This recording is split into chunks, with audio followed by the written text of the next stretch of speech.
Romanos capítulo 8, de 31 a 39. Nossa saudação a todos os irmãos e irmãs que estão conosco nessa noite, aqueles que nos seguem pela internet, pela transmissão no Facebook também.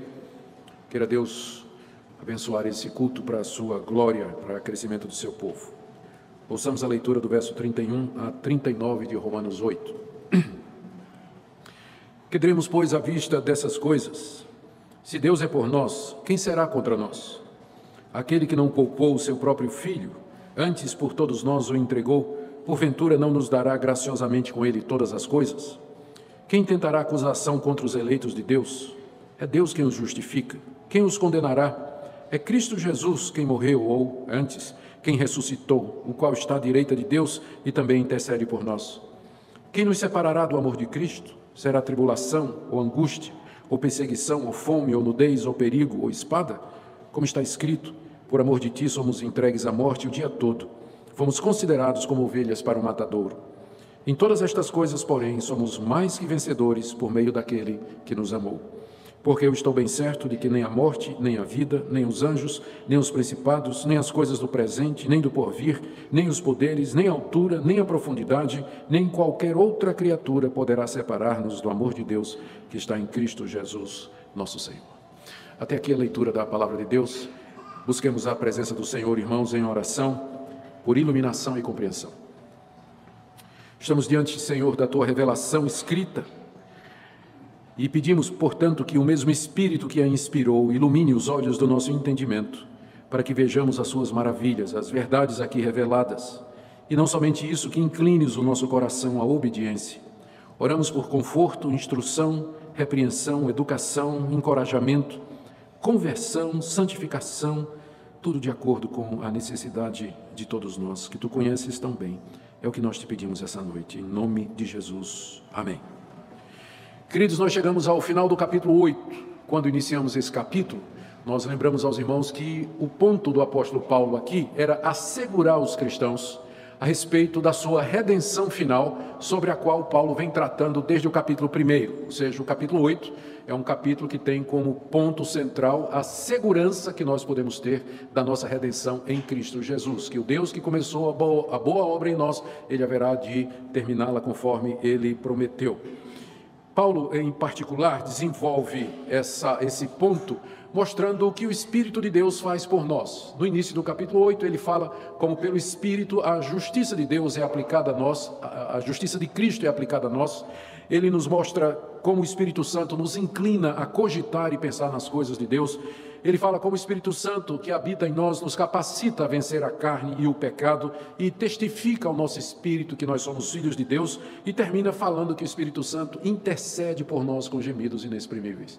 Então, todas estas ações e atitudes do Espírito Santo têm como objetivo assegurar-nos da redenção, assegurar-nos da promessa de Deus, de que Ele haverá de levar a bom termo tudo aquilo que Ele nos garante na sua palavra, selada com o sangue precioso do seu Filho na cruz do Calvário. Agora Paulo termina esse capítulo escrevendo essa que é uma das passagens mais sublimes, gloriosas, confortantes e tranquilizadoras de toda a Escritura. Lendo os comentaristas, me preparando para falar essa noite, eu fiquei muito tranquilo que quase todos eles estavam sentindo a mesma coisa que eu estava sentindo diante desse texto, desse tamanho.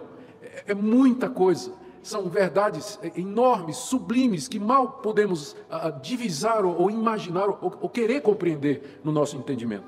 É, segundo alguns, a passagem mais nobre e elevada de toda a carta aos Romanos, quando Paulo aqui, ao final desse capítulo e da primeira sessão, grande sessão da carta aos Romanos, ele nos assegura de que nada poderá, nem ninguém poderá nos separar do amor de Deus que está em Cristo Jesus. Aqui Paulo tranquiliza o crente de que ele realmente está salvo e que ele entrará na vida eterna. E ele faz isso com base em duas coisas. Primeiro, Deus está ao nosso lado. E segundo, não existe nada ou ninguém em todo o universo que possa nos separar desse amor de Deus ou impedir que Ele nos dê a vida eterna conforme Ele prometeu. Paulo desenvolve esse ponto aqui na passagem sob a forma de quatro perguntas. Que ele faz, são perguntas retóricas. Pergunta retórica é quando você faz a pergunta por fazer, porque você já sabe a resposta. Mas é um artifício que a gente usa para tornar uma verdade mais vívida, e Paulo é mestre disso. As suas cartas contêm muitos apelos e usos de estilos e argumentos que são retóricos, em que ele procura dessa forma cativar a imaginação do leitor e transformar o ouvido em olho, de forma que a pessoa está como que vendo Paulo ali descrevendo aquelas coisas grandiosas. Aqui então ele faz essas perguntas com o objetivo de engajar a atenção do leitor, porque nós todos queremos saber as respostas para as questões que ele levanta aqui e que estão todas relacionadas com essa segurança que Deus nos dá na pessoa de Cristo Jesus. A primeira pergunta está aí no verso 31 até o verso 32 e em resumo, quem será contra nós? Quem será contra nós? É a primeira pergunta. Verso 31. Que diremos, pois, à vista dessas coisas? Se Deus é por nós, quem será contra nós? Aquele que não poupou o seu próprio filho, antes por todos nós o entregou, porventura não nos dará graciosamente com ele todas as coisas? O nós aqui, que Paulo se refere no verso 31, se Deus é por nós, são aqueles que, como Paulo, creem no Senhor Jesus como seu Senhor e Salvador, como Filho de Deus, aquele que veio ao mundo para morrer pelos pecados, aos quais Deus prometeu dar a vida eterna. Paulo está escrevendo para os cristãos na cidade de Roma. Então, quando ele fala nós, é ele e sua audiência cristã. O que é que une Paulo e sua audiência cristã? Todos eles creem em Jesus como Filho de Deus, Salvador do mundo, Messias prometido, que morreu na cruz pelos nossos pecados. Então a pergunta é, se Deus é por nós, eu, Paulo, que estou escrevendo, e vocês cristãos que estão me lendo, e vocês hoje que à noite estão ouvindo, se Deus é por nós, quem será contra nós? Essa pergunta, quem será contra nós, ela se deve ao fato de que muitas pessoas poderiam se levantar contra nós. Muitas pessoas, de fato, e até com direito, poderiam se levantar e perguntar, por exemplo, como é que um Deus justo pode perdoar um pecador como você? Como é que um Deus justo e santo pode justificar injustos e ainda lhes dar a vida eterna, quando, na verdade, eles merecem a condenação pelos seus atos?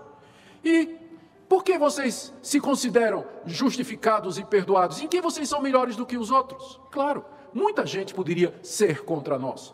Mas a resposta que Paulo dá aqui a essa indagação, quem será contra nós? Quem será contra estes que creem em Jesus, que foram justificados e perdoados dos seus pecados, a quem Deus prometeu a vida eterna? A resposta que o próprio Paulo dá é que ninguém pode ser contra nós e impedir que nós recebamos a vida eterna, porque é o próprio Deus quem nos proporciona isso. E ele usa 3 argumentos aqui, que estão nos versos 31 e 32. O primeiro argumento é esse aqui. Que diremos à vista dessas coisas? Ou seja, que coisas são essas, à vista das quais Paulo pode dizer que ninguém pode nos condenar ou ninguém pode ser contra nós? Que coisas são estas? As regras de interpretação exigem que seja o que vem antes, não é? É natural. Estas coisas, quais são? Nós vamos buscar no contexto imediato. Olha o que é que Paulo tinha acabado de dizer e que nós vimos na última mensagem. A partir do verso 28. Sabemos que todas as coisas cooperam para o bem daqueles que amam a Deus, daqueles que são chamados segundo o seu propósito. Porquanto aos que de antemão conheceu, também os predestinou para serem conformes à imagem de seu Filho, a fim de que ele seja o primogênito entre muitos irmãos. E aos que predestinou, a esses também chamou. E aos que chamou, a esses também justificou. E aos que justificou, a esses também glorificou. À vista dessas coisas, quem será contra nós? Se Deus nos conheceu antes da fundação do mundo, nos amou, é isso que o verbo significa, foi o que nós vimos na última exposição. Se Deus nos amou antes da fundação do mundo, se Ele nos predestinou para sermos conformes à imagem do Seu Filho, se Ele nos justificou dos nossos pecados, se Ele nos chamou irresistivelmente pelo Espírito Santo, e se Ele já nos glorificou, à vista dessas coisas, quem pode ser contra nós? Todas estas coisas são a nosso favor, são feitas por Deus a nosso favor, para o nosso benefício. Quem pode ser contra nós à vista dessas coisas que Deus já fez? Começando na eternidade, entrando no tempo e no espaço. Esse é o primeiro argumento. O segundo, ainda está no verso 31, ele diz, que diremos, pois, à vista destas coisas, se Deus é por nós, quem será contra nós? Ou seja, o foco aqui é que ninguém menos do que o Todo-Poderoso elaborou esse plano. Ninguém menos que o Criador dos céus e da terra é o autor de todo esse processo e da história da redenção. O Pai planejou na eternidade, o Filho encarnou e no tempo e no espaço cumpriu o plano do Pai. Os dois mandaram o Espírito Santo que veio habitar na igreja, santificando a igreja, selando, sendo como primícias e penhor da herança futura. É Deus que é por nós, é Ele, não há ninguém superior a Ele. Por isso, se Ele é por nós, quem será contra nós?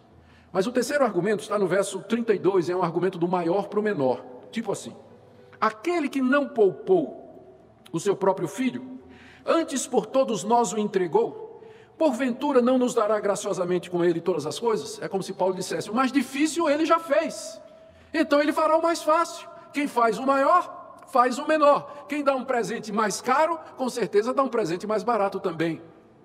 Deus não poupou o seu filho, diz o apóstolo Paulo. Ou seja, o pai não desistiu do plano da redenção, pensando no sofrimento que seu amado filho teria que passar aqui nesse mundo, na mão de pecadores, rejeitado pelo seu próprio povo, sofrendo morte de cruz, sendo sepultado e passando 3 dias debaixo do poder da morte. O pensamento do sofrimento dos seus filhos, do seu filho, não impediu Deus de entregá-lo por nós, em nosso benefício. Ora, se Deus fez esse sacrifício maior, se Ele não poupou o seu próprio Filho amado, como então Ele não nos dará com Cristo todas as outras coisas? Perdão de pecados, vida eterna, justificação, novo céu e nova terra, imortalidade. Ele já deu o maior. Tudo mais vem com Jesus Cristo. São os 3 argumentos que Paulo usa aqui para responder a pergunta: quem será contra nós? A resposta é: ninguém pode ser contra nós, à vista dessas coisas que Deus já fez por nós, sabendo que é o próprio Deus triuno que fez tudo isso, e sabendo que Ele já entregou, já fez o mais difícil, que é seu Filho, e dá o seu Filho. Ninguém pode ser contra nós. Contudo, aqui eu pergunto: o que será daqueles que Deus não é por eles? O que será daqueles que Deus, na verdade, é contra eles? O que será daqueles contra quem a ira, o poder e a santidade de Deus estão preparados para julgar e condenar? Quem poderá salvá-los? Se Deus é por nós, quem será contra nós? Mas e se Deus for contra nós, quem será a nosso favor? Essa é a situação, a sua, essa noite. Se você não é de Cristo, se você não está nele, se você não faz parte desse nós que está aqui, desses por quem Deus é a favor, se Deus é por nós, quem será contra nós? Segunda pergunta de Paulo está no verso 33. Quem intentará acusação contra os eleitos de Deus? E ele mesmo responde: é Deus quem os justifica. Note que o nós do verso 31 agora virou os eleitos do verso 33. Porque essa é uma das maneiras pelas quais Deus se refere ao povo de Deus, aqueles por quem Cristo morreu, aqueles que Deus conheceu, predestinou, escolheu, chamou, justificou e glorificou. Eles são os eleitos de Deus, o povo que Deus escolheu de entre essa humanidade para justificar, perdoar, fazer seu povo, para eternamente viver com Ele na glória. Paulo aqui, em vez de dizer nós, ele podia ter dito: quem tentará acusação contra nós? Porque é o que ele tinha dito no verso 1, não é? Mas agora ele diz: quem tentará acusação contra os eleitos de Deus? Quem são os eleitos de Deus? Esse nós aqui, esses que creem no Senhor Jesus, que foram justificados pela fé no seu sangue precioso, são aqueles que Deus conheceu, escolheu, predestinou, justificou e glorificou. Agora, quando Paulo diz assim: quem intentará acusação contra os escolhidos de Deus, não é porque não exista acusação contra eles, porque existe e é muito. Nós podíamos começar conversando com o teu vizinho, ou então perguntando à tua mulher, os teus colegas de trabalho, ou lá na sua escola. Claro que tem acusação contra você. Sempre vai ter acusação contra você. Não falta acusação de idolatria, incredulidade, blasfêmia, escárnio, desobediência, desrespeito, hipocrisia, ódio, raiva, violência, agressão, embriaguez, adultério, fornicação, prostituição, impureza, mentira, roubo, falsidade ideológica, falta de perdão, cobiça, maus pensamentos, inveja, blasfêmia, maledicência. Eu estou apenas resumindo a lista que Paulo dá em Romanos 1 e em Romanos 2. Quando diz assim: quem tentará acusação contra os eleitos de Deus? Não é porque não haja acusação, porque tem muita. Você sabe disso, a sua consciência sabe disso.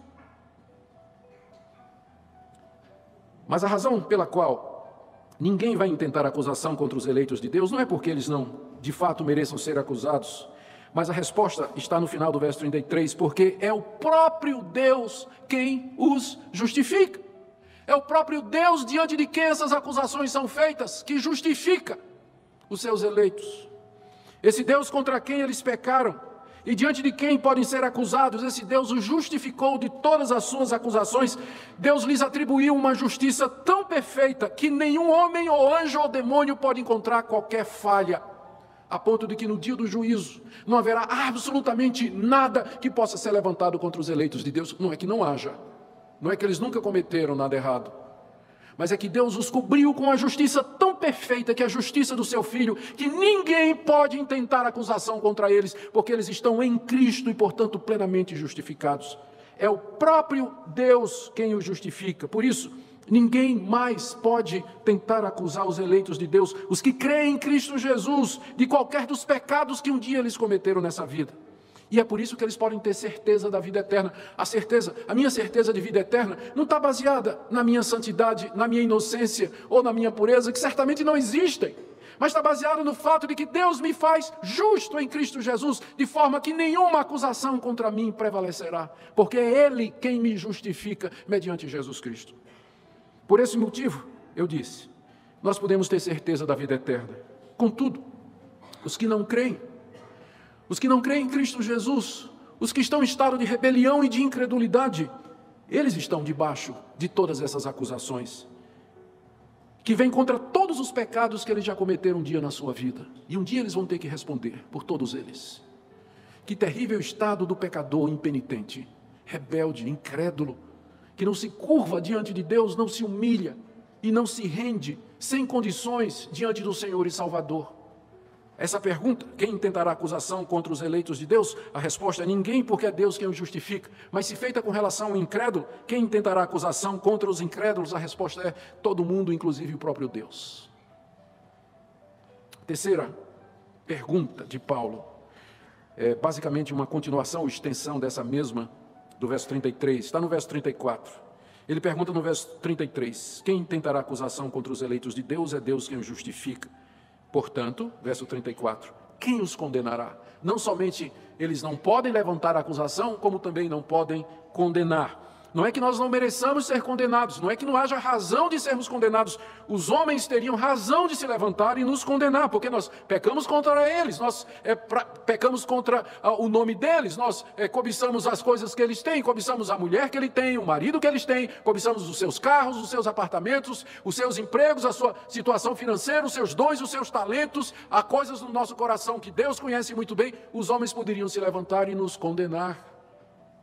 Os anjos poderiam se levantar e nos condenar, porque enquanto feitos menores do que nós em glória e honra, fomos feitos à imagem e semelhança de Deus, nós viramos as costas para Deus. E os anjos contemplam o mistério da redenção, pasmos e maravilhados que Deus tenha misericórdia dos filhos de Abraão e não socorre aos anjos. Os demônios poderiam se levantar e nos condenar, porque quantas vezes fomos cupinchas e cúmplices deles. No pecado, caímos em tentação, seguimos a orientação dos demônios, a tentação do diabo em nosso coração. A criação toda poderia nos condenar, porque por conta dos nossos pecados, do pecado dos nossos primeiros pais, toda a criação foi trazida debaixo do cativeiro da corrupção, como Paulo diz aqui no capítulo 8. Não é que falta quem nos condene. A resposta para a pergunta não é essa. Quem os condenará? A razão pela qual nós não seremos condenados não é porque não há causa de condenação, mas está nas 4 coisas que Paulo diz aqui no verso 34. Primeiro, quem nos condenará? Resposta, ninguém. Primeiro, porque foi Cristo quem morreu. Está implícito aqui de que foi Ele que a condenação é a morte. Então Ele já sofreu a condenação quando morreu em nosso lugar na cruz. E foi Ele, não outro. Porque se fosse um outro homem, igual a mim, que morresse na cruz, ele estaria apenas recebendo o resultado merecido pelos seus pecados. Mas se trata do Filho de Deus, puro, inocente e sem pecado, cuja morte, cujos benefícios da morte podem ser aplicados, transferidos a outras pessoas. É Cristo quem morreu. Por isso que não posso ser condenado, porque a minha condenação já foi paga por Ele. Ele já cumpriu a minha condenação quando naquela cruz Ele sofreu os terrores do inferno e da ira de Deus, bebendo o cálice da ira de Deus até a última gota. Mais do que isso, adoro quando Paulo se corrige, né? Quando ele diz aqui, é Cristo Jesus quem morreu. Não, pera, é Ele que ressuscitou. É a segunda coisa que ele diz aqui. Mais do que morreu, Ele ressuscitou. Ele venceu a morte, rompeu os grilhões da sepultura, ressurgiu triunfante como meu representante. Quem pode me condenar? Se Ele já está livre da condenação e Ele é o meu representante. Terceiro, ele está à direita de Deus. Estou no verso 34. Ele está à direita de Deus. Para lá ele subiu depois da ressurreição. Sentou-se à direita de Deus. Foi glorificado e exaltado e recebeu todo o poder no céu e na terra. E nós estamos assentados com ele nas regiões celestiais. À direita de Deus Pai. E por último, diz Paulo, que também, como se não bastasse, não é? E também, além dessas coisas, também ele intercede por nós. Interceder significa pedir alguma coisa em favor de outra, alguém em favor de outra. Ele intercede pelos seus escolhidos, diariamente, constantemente, diariamente. Pai, Augustus caiu, Augustus não tem jeito. Augustus é um miserável pecador, mas fui eu quem morri por ordem do Senhor. Não, eu que ressuscitei pelo teu poder, fui exaltado como representante dele. Perdoa-o, levanta-o, sustenta-o, não permita que ele seja tentado mais do que ele possa suportar, como um dia eu intercedi por Pedro. Eu intercedo agora por ele e por todos aqueles que são meus. Diante disso, queridos, diante de tal sumo sacerdote, intercessor, representante, justificador e defensor, quem nos condenará? Quem poderá nos condenar diante da obra completa e perfeita de Cristo Jesus? Entretanto, o que será daqueles por quem Cristo não morreu, por quem Ele não ressuscitou, que não representa a direita do Deus Pai e por quem Ele não intercede? O que será de você? Sem Cristo, com todos os seus pecados, toda a sua culpa, toda a condenação que lhe aguarda com justiça, por causa de todas as desobediências cometidas. Quarta pergunta e última. Quem vai nos separar do amor de Cristo? A resposta é bem mais longa aqui, porque essa quarta pergunta resume as outras três. Porque Deus é por nós, ninguém nos condena, e ninguém vai levantar acusação contra nós por causa do amor de Cristo. Essa é a razão. Não havia outra. Deus não viu nada em nós para fazer tudo isso que Paulo vem descrevendo desde o capítulo 1 até o capítulo 8. Que é a redenção do pecador mediante a fé em Cristo Jesus gratuitamente. Não havia razão nenhuma a não ser o grande amor com que Ele nos amou e do qual Paulo já havia falado no capítulo 5, versos 5 e verso 8. Vocês lembram disso? Nós já fizemos a exposição daquele capítulo.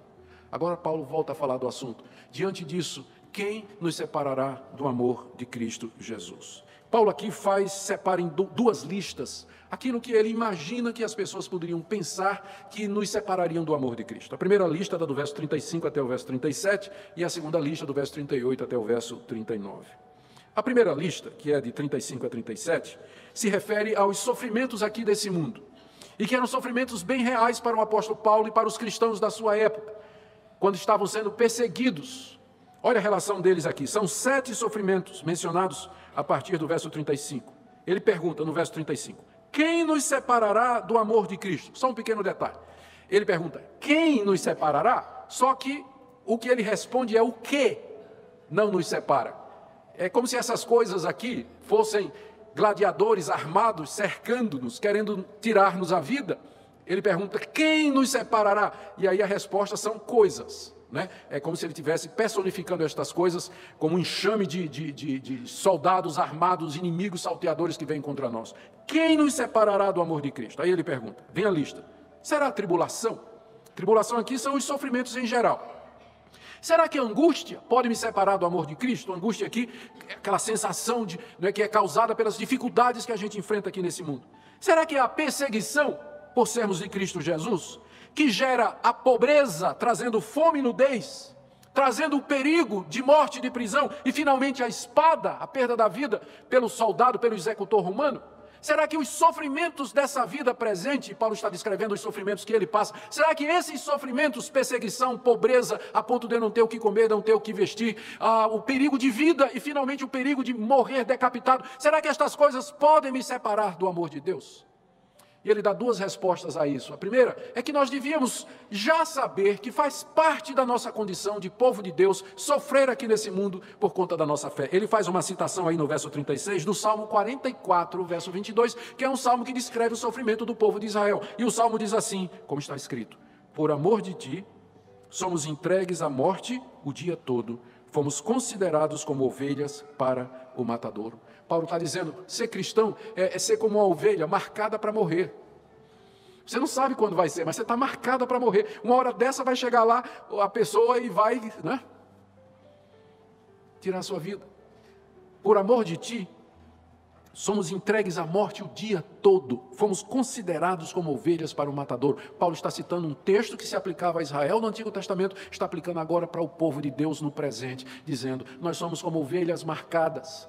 Portanto, o sofrimento faz parte da nossa experiência cotidiana. Então, nós não devíamos estar surpresos que aqui nesse mundo nós passemos por dificuldade. Por isso que cada vez mais eu fico angustiado e revoltado com essa famigerada teologia da prosperidade, que diz que se Deus lhe ama, Ele vai fazer você ser próspero, vai fazer você ser saudável, ser rico, resolver seus problemas, lhe arrumar um marido, lhe arrumar um casamento, lhe arrumar um carro do ano, lhe arrumar um apartamento, resolver todos os seus problemas, quando eu vejo exatamente outra coisa na Escritura. Somos ovelhas marcadas para morrer. Jesus nunca prometeu coisa desse tipo para os seus discípulos, ao contrário, o que é que Ele disse? O caminho é estreito, a porta também é, e se alguém quer me seguir, negue-se a si mesmo, tome sua cruz e me siga. É por isso que às vezes igrejas estão lotadas de gente, mas que tipo de evangelho está sendo pregado lá? A quem eles estão seguindo? Que Cristo eles estão seguindo? Não é o da Escritura, com certeza. Mas é um fabricado por falsos profetas e mercenários que fazem da religião e do cristianismo fonte de lucro. Porque se eles fossem honestos e dissessem o que a Bíblia diz, com certeza suas igrejas se esvaziariam. Por amor de ti, somos entregues à morte o dia todo. Fomos considerados como ovelhas para o matadouro. O sofrimento faz parte da nossa vida. E não é isso, portanto, que vai nos separar do amor de Deus. E olha, a segunda coisa que Paulo diz com relação a essa primeira lista, no verso 37, em todas estas coisas aqui, aquelas coisas que ele falou, né? Sofrimento, angústia, fome, nudez, espada, em todas estas coisas, porém, somos mais do que vencedores, por meio daquele que nos amou. Por que mais do que vencedores? Por dois motivos. Primeiro, essas coisas não vão nos separar do amor de Cristo. O sofrimento não nos separa do amor de Cristo. Segundo, ao contrário, o sofrimento nos empurra para os braços de Cristo. Quanto mais o crente verdadeiro sofre, mais ele se apega ao seu Senhor. Paulo e Silas na prisão faziam o quê? Cantavam louvores a Deus. Os primeiros mártires, quando eram queimados, o que é que eles faziam? Eles iam cantando hinos, a ponto de que os soldados romanos tinham que cortar a língua deles antes de queimá-los. Senão eles iam cantando hinos para a fogueira. E não paravam. Em todas estas coisas, nós somos mais do que vencedores. É isso que é ser vencedor. E o pessoal diz aqui, 10 passos para você ser vencedor. Aí você vai lá na igreja, o pastor vai pregar um sermão dizendo como é que você vai ser um vencedor. Um vencedor é você, né, ter aquele carro do ano, aquele emprego e tudo mais. Para Paulo, ser mais do que vencedor é você passar por todas essas coisas e não abandonar Cristo e permanecer com Cristo e amá-lo cada vez mais. É isso que é ser vencedor. Aliás, mais do que vencedor. Eu não quero ser vencedor, como eles estão dizendo. Eu quero ser mais do que vencedor. E ser mais do que vencedor é passar por tudo isso, confiante no amor de Jesus Cristo. Agora vem a segunda lista. Essa foi só a primeira. A segunda lista começa do verso 38, quando ele diz, 10 coisas, continuando, começando no verso 38. Estou bem certo de que nem morte, vida, anjos, principados, coisas do presente e do porvir, poderes, altura, profundidade, nem qualquer outra criatura poderá separar-nos do amor de Deus, que está em Cristo Jesus, nosso Senhor. Aqui nesse segundo bloco, Paulo lista os poderes desse mundo, visíveis e invisíveis, presentes e futuros. A morte não pode nos separar do amor de Cristo, e nem a vida com seus atrativos, prazeres e deleites, nem os anjos criados por Deus, na verdade, eles ministram em nosso favor, nem os principados, que são os poderes humanos. Talvez Paulo estivesse pensando no Império Romano aqui. As coisas do presente, ou seja, não existe coisa alguma hoje que possa me separar do amor de Deus. E não só isso, ele diz, nem as coisas do porvir, e também não existe nada no futuro que vá acontecer que possa me separar do amor de Cristo. Nem poderes aqui é uma palavra grega que geralmente Paulo usa para se referir aos principados e potestades, aos poderes demoníacos, ao anticristo, a Satanás, também não pode me separar do amor de Deus.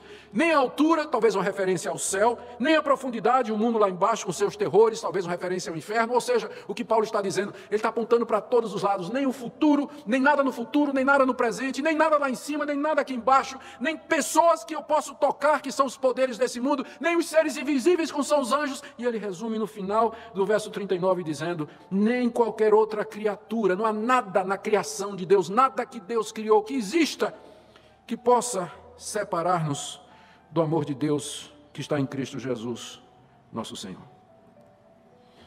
Que diremos à vista dessas coisas?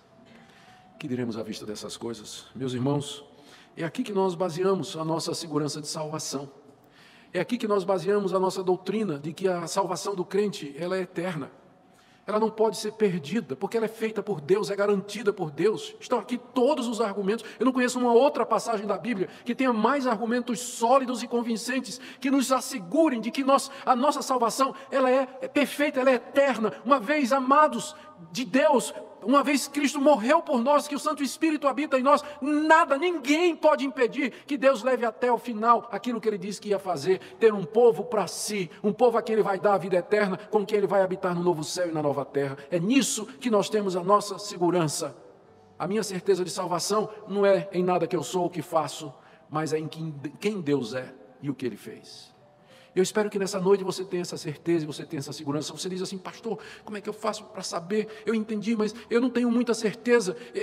Se você olhar para dentro do coração, você não vai encontrar a certeza de salvação lá, porque o nosso coração é corrompido, ele é obscuro, nós somos subjetivos. Mas se você olhar para a cruz de Cristo Jesus, que é a demonstração maior do amor de Deus, ali você vai encontrar a certeza do amor de Deus por você. Olhe para Cristo, creia nele, renda-se incondicionalmente a Ele, entregue-se a Ele e diga: tu és o meu Senhor, o meu Salvador. Renuncio a tudo, a qualquer coisa, a toda essa lista aqui, eu renuncio a tudo isso para ser teu e somente teu, agora por toda a eternidade. Que Deus lhe conceda a graça nessa noite, para que você saia daqui louvando e se regozijando nesse Deus. Se você se sente longe de Deus, ou culpado, ou com seu coração transbordando de angústia e de dúvidas e de dificuldades, ainda assim o caminho é o mesmo. Venha ao Senhor Jesus, creia nesse Evangelho. Esse é o Evangelho que salva, esse é o Evangelho que vem de Deus. Esse é o Evangelho apropriado para pecadores como vocês e como eu. Creia nele nessa noite e que Deus aplique essa palavra em nossos corações. Amém. Oremos. Ó Deus, que diremos à vista destas coisas? Se tu és por nós, quem será contra nós? Quem poderá nos separar do teu amor em Cristo Jesus? Eu quero interceder nessa noite pelos que aqui estão, Senhor, e que ainda não têm certeza, e que ainda não encontraram paz no seu coração, que ainda estão debaixo da culpa, estão debaixo da condenação dos seus atos. Ó Senhor, que a tua luz brilhe nessa noite, que o teu grande amor seja estendido a todos que aqui se encontram, que nós nos regozijemos na tua graça, no teu perdão que alcança o pior pecador. Consola o teu povo nessa noite com as consolações da tua palavra pelo Espírito Santo,